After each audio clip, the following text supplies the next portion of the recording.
couple of questions for you. I mean, Johnny's Icehouse has been here for how long? We opened in May. You opened in May. And so you guys have been here for a little under a year now, and from our experience being out here tonight, you had a great crowd in here. Is it the relationship with the 49er faithful that's brought this crowd out here, or is this just the foundation that you built with this organization, this group that's brought this crowd out here? How has that re-energized, or how has that energized the bar itself? I mean, how is that?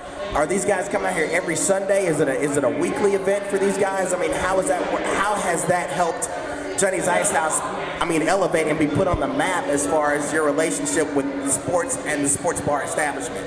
Yeah, it's helped tremendously. I met Frank and a couple of other guys at other bars, and we'd have to leave that bar for one reason or another, and so we'd go to another bar and get a couple more people, and the group just kept growing and growing. And finally got them talked into coming to my bar, and they come weekly now, and we'll do the same thing next year. But yeah, it's helped business a lot, and we have a great crowd now. Absolutely. I mean, we've been here since pretty much since the start of the game, and it's this crowd, 150 to 200 people here tonight. They were really excited about the 49ers. I mean, even in the first half of the game, when the 49ers were down by quite a bit, the 49er faithful never gave up hope on their team. Is this kind of how it is every week when they're out here? I mean, when they're winning or losing, they're right there in the midst of the thing with their football team. Very, yeah, for sure. We're definitely not fair weather fans. We're rooting. We're positive, regardless if they're behind or not. So you're a Niners fan yourself? Oh, for sure. Yeah, diehard. All right. Well, let's get your take on that. Fair enough. All the things that, first of all, no one thought. I didn't personally think it was going to be as high scoring as it is. With everything defensive minded on these two teams, you end up with 34-31 score. Why is that? I agree that both defenses are awesome, but both teams have high-powered offenses that can score quickly, big play offenses. With Kaepernick, he's always trying to throw the ball downfield, Michael's got a good line. I thought there would be a lot of points. It was higher scoring than I thought. Wasn't enough points. We need 7 more. Well, let me ask you this. Being yourself a 49er fan, as I was asking Frank in the previous segment, it's been, a little over a decade and a half since the 49ers have been back at the Super Bowl. Just to reach this point, just to be here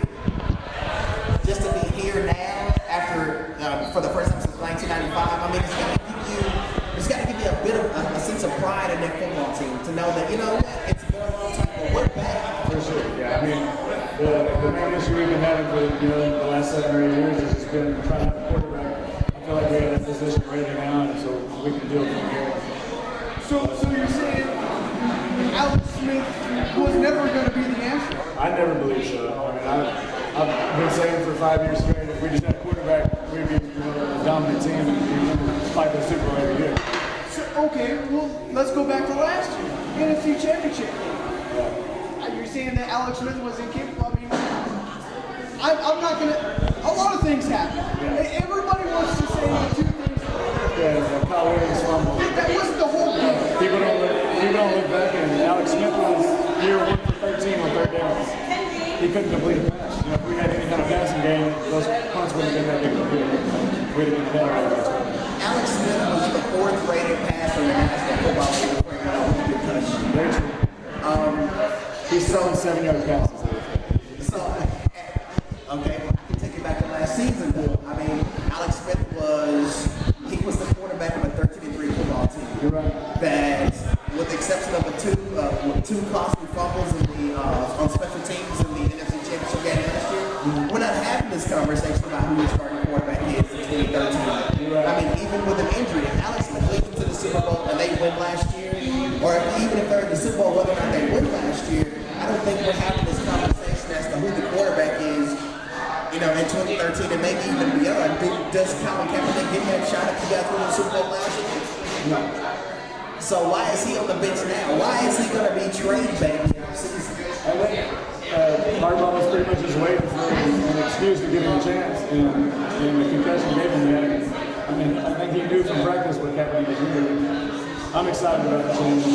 Oh, absolutely. I think, now that we've seen the kind of success and what's happened with the change, I think everybody's going to be excited. I mean, of course, all 49er fans, nationwide are excited about what Colin Kaepernick brings to the team, not just today, what he showed us in the Super Bowl, because, I mean, he didn't have a bad game. No, I mean, he threw a there was bad that game. one interception that Ed got in the first half. But other than that, he had over 300 yards passing. I think what he completed over 60% of his passes. 16 attempts, 28 attempts, 16 completions, 302 yards, 1 touchdown, 1 interception. 1 on the ground also. The kid, I mean, for only his 10th game and as big of a stage, he handled himself well, very well. I think so. Quarterback in the future, for sure.